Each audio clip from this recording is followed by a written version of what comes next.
88 올림픽과 평양 축전이 서로 다른 곳에서 준비되던 시간, 꿈에서만 간혹 들을 수 있던 그 음률이 라디오를 타고 흘러나오기 시작했습니다. FM 방송 채널을 타고 깊은 밤 심야 음악방송으로 들려오던 놓쳐진 그 음률들. 눈을 감고 듣거나 창밖으로 보이는 밤하늘을 보면서 꿈을 꾸었습니다. 10여 년이 흘러 그 교향악을 연주해주던 사람들을 서울에서 만났습니다. 난생 처음 음악회 표를 사서 그들을 만나려 달려갔습니다.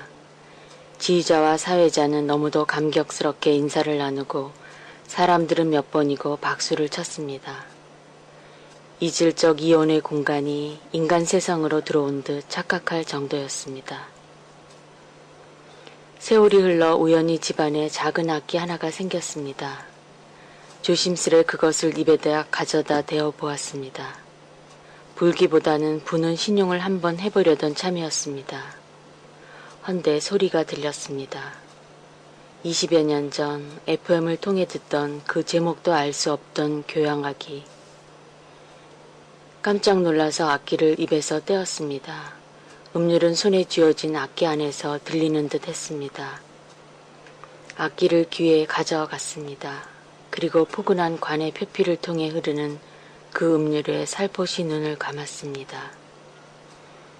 얼마가 지난 후에야 그 악기 속엔 그날 서초동에서 저 멀리 보았던 그 악기 주자의 마음이 그리움으로 떠다닌다는 것을 알았습니다. 그날의 만남이 그리워질 때면 불 줄도 모르는 그 악기를 꺼냅니다. 그리고 조심스레 귀에 가져다 댑니다. 그의 아름다운 연주가 어김없이 관을 타고 전해져 옵니다.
선녀가 떨어뜨렸다는 이 거울 위에 금강 연봉을 비추고 그 거울의 반사각을 따라 금강으로 가면 금강초롱처럼 피어 맞이해주는 사람과 들풀과 낯설음과 포근함과 조건 없는 사랑.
듬성듬성 임시인 듯 꽂아놓은 말뚝들, 그리고 그 수천 개의 가로지른 말뚝으로부터 각 몇 킬로미터씩 뒤로 물러나서 수십 년간 이렇게 오고 가지 않습니다.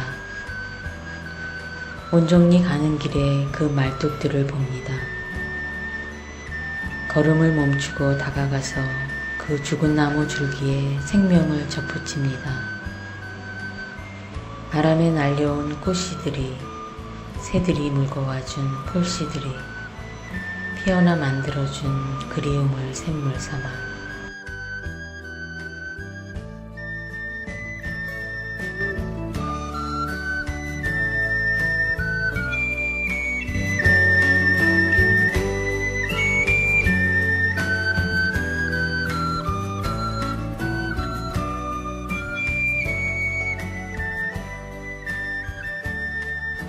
유점사 백촌교 거쳐 고성으로 길을 돌아 다가섰다던 법기봉 아래 36 봉리들, 거기 가 머무르기엔 3일도 부족한 거울 하나, 연화대에 서서 마술피리를 불며 그 거울에 또 하나 거울을 비춰 반사각을 따라 하늘을 바라봅니다.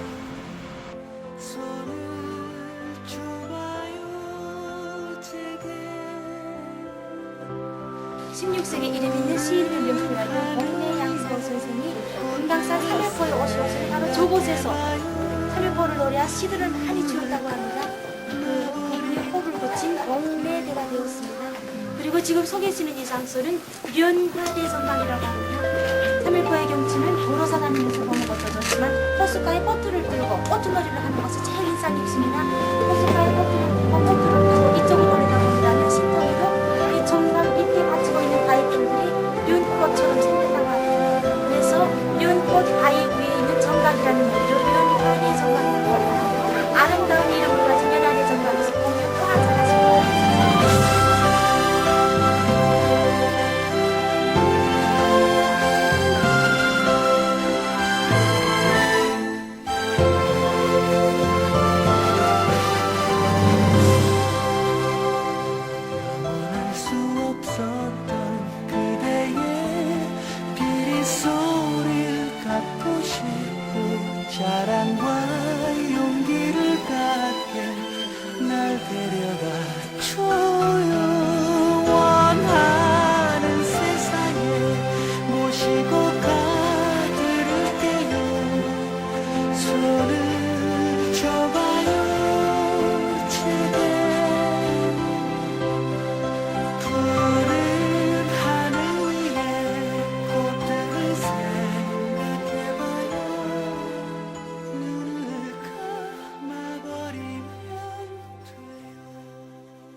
3일포 돌아오는 길. 금강 12,000 어느 봉우리에서 만나니 그 곱슬픈 환대에 이렇게 통일은 이미 되었는데도 우린 수줍은 양심으로 그것도 모른 채 이리 사네요 하고 말하니 그러게요. 이미 통일은 되었는데 금강초롱처럼 피어 반기며 그렇게 답해주네요. 어느 날 넌 그렇게 왔어 아무것도 아닌 일 귓가를 스치는 사소한 입김으로 왔어 그걸 난 기억해 아닌 줄 알았지 아무것도 아닌 일 뼈가 아프더라도 그건 아무것도 아닌 일 심장이 녹더라도 아무것도 아닌 일 금세 성큼성큼 걸어올 만큼 물리기보다 높이 차오를 만큼 아무것도 아닌 일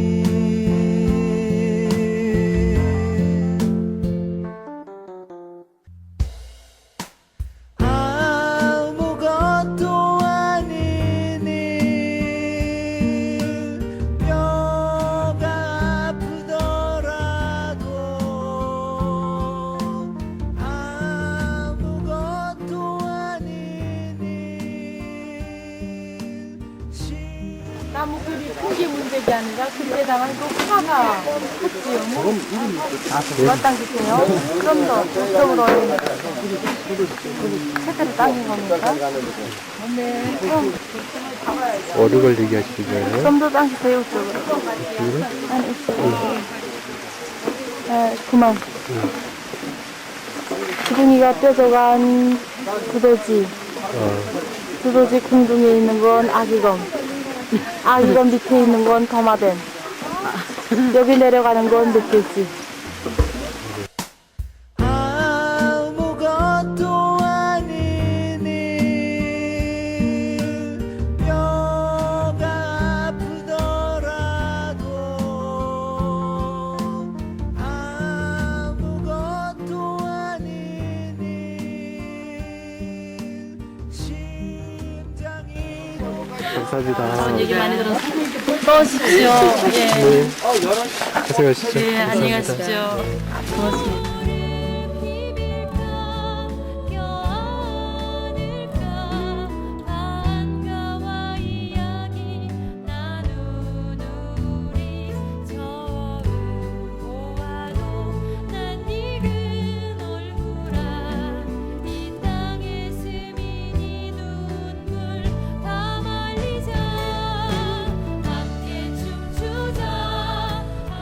통일은 됐어.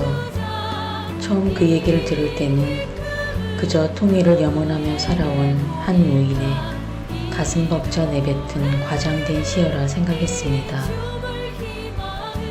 하지만 그 막연했던 염원이 다가가 바라보고 만나고 헤어지는 실존으로 체감되면서 제 손에 쥐고 있으면서도 못 느끼며 그곳에 서 있으면서도 가고 싶어하는 부질없는 나를 보게 되었습니다. 우린 이미 만나고 있고 가고 있으며 사랑하고 있으며 서로 용서하고 있는데 수줍어서 아닌 채 그렇게 더디게 손 내밀어 통일된 것도 모르고 이렇게만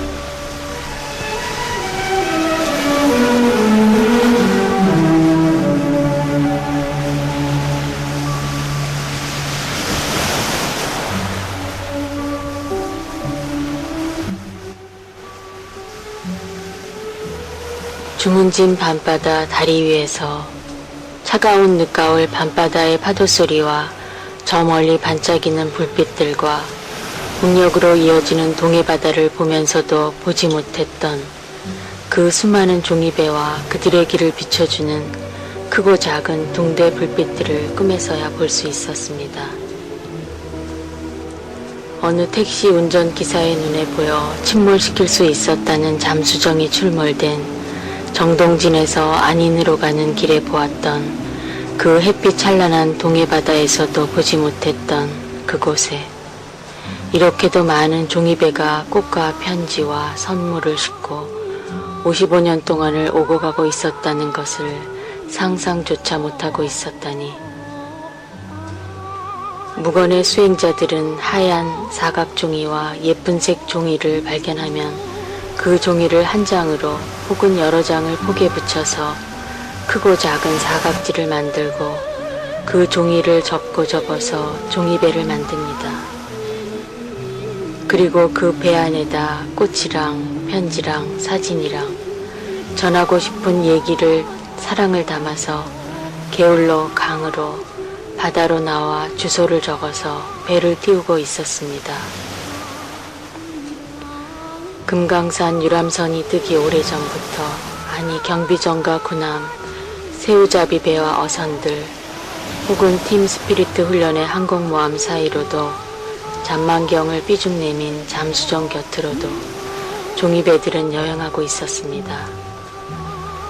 그리고 그들이 가는 길의 별빛과 등대, 그들이 공존하는 이중 공간의 바다엔 수많은 등대가 정성과 사랑으로 그들을 배웅하고 맞이하며 바닷길을 비춰주고 있습니다.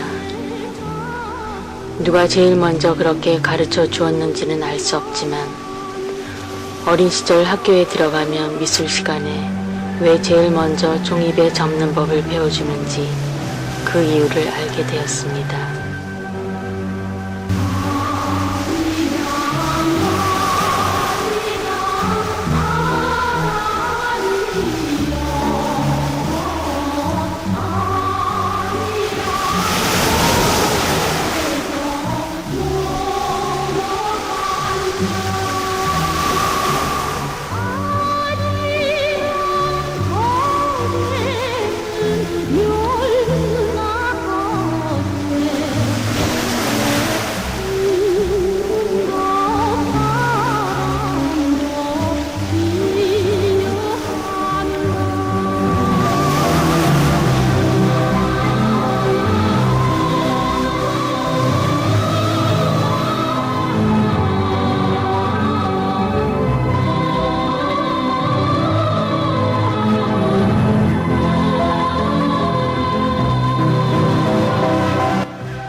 하얗게 빨래를 해서 하늘에 널면 바람이 다가와서 그 몸의 습기를 가져가면서 자신의 입내음과 향기를 남겨주고 갑니다. 그리운 사람의 옷을 빨래 널면 바람이 그의 내음을 찾아서 그 옷에 담아주고 갑니다. 비록 그가 분단의 한쪽에 살고 있더라도 바람은 그를 찾아서 그의 얘기를 그 작은 줄기에 널린 그의 옷가지에 담아주고 갑니다. 바람 부는 날, 오늘도 해도 없는 밤하늘에 그는 보고픈 이들의 옷가지를 빨래 놉니다. 이윽고 바람이 다가와서 그곳의 얘기를 전해주고 빨래에 담은 얘기를 전해갔습니다. 바람에 나부끼는 하얀 빨래들의 움직임, 그 속에 떠나온 곳, 지금은 가지 못하는 곳에 서로 나뉘어 살고 있는 사람들의 고운 밀서가 있습니다.